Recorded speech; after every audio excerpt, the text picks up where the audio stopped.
Actuellement, il y a 130 000 filles, 35 000 garçons qui sont victimes de viols et de tentatives de viol chaque année en France. Ce sont des estimations. Seuls 4% des victimes de viols sur mineurs déposent plainte et moins de 1% aboutit aux assises.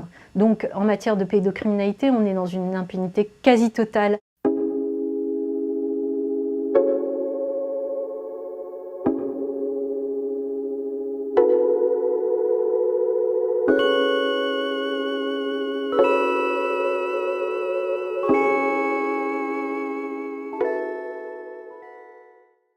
Nous nous battons pour la reconnaissance de l'amnésie traumatique et donc l'amnésie traumatique est un mécanisme neurologique qui touche entre 40 et 60% des victimes de violences sexuelles dans leur minorité et nous nous battons pour sa reconnaissance dans la loi, c'est-à-dire pour que l'amnésie traumatique soit considérée comme ce qu'on appelle un obstacle insurmontable, c'est-à-dire un élément qui suspendrait la prescription et qui permettrait à des victimes d'amnésie traumatique qui sortent d'amnésie et dont les faits sont prescrits, de pouvoir déposer plainte et surtout d'avoir une chance de voir leur plainte instruite.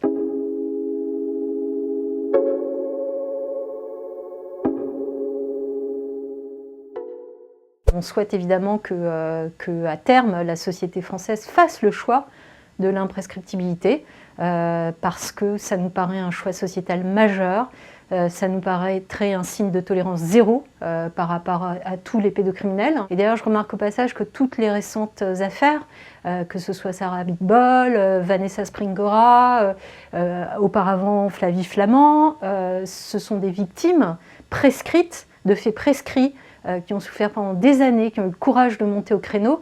Et pour toutes ces victimes et toutes celles qui ne peuvent pas parler, l'imprescriptibilité serait une mesure, la moindre des choses à faire pour ces victimes.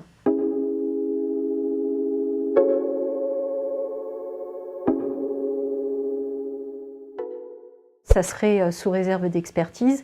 Évidemment, après, on reviendrait dans une enquête normale, à savoir qu'avec la nécessité d'apporter les preuves, des indices graves et concordants, mais au moins, on serait sur un principe de donner à ces victimes, qui sont très nombreuses, un droit d'accès à la justice. Et ça, c'est un principe européen. On pourrait imaginer un collège de 3 experts et faire en sorte que cette amnésie traumatique soit actée et permettre aux victimes d'accéder à une procédure normale, dans un cadre normal, qui on sait n'est pas facile. Ce sont des enquêtes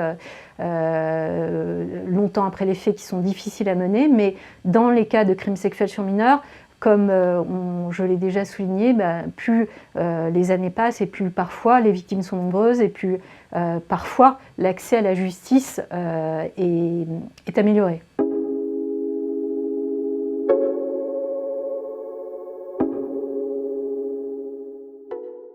On a eu à un moment donné, lors de l'audience, on a eu des explications un peu étranges de l'avocat général qui s'était opposé à ma demande, en disant qu'il avait peur de voir débarquer des centaines ou des chariots de victimes prescrites si jamais la jurisprudence reconnaissait l'amnésie traumatique comme un obstacle insurmontable. Il se trouve qu'après mon cas, d'autres victimes ont fait la même demande à la chambre criminelle de la Cour de cassation. Elles se sont vues opposer un refus.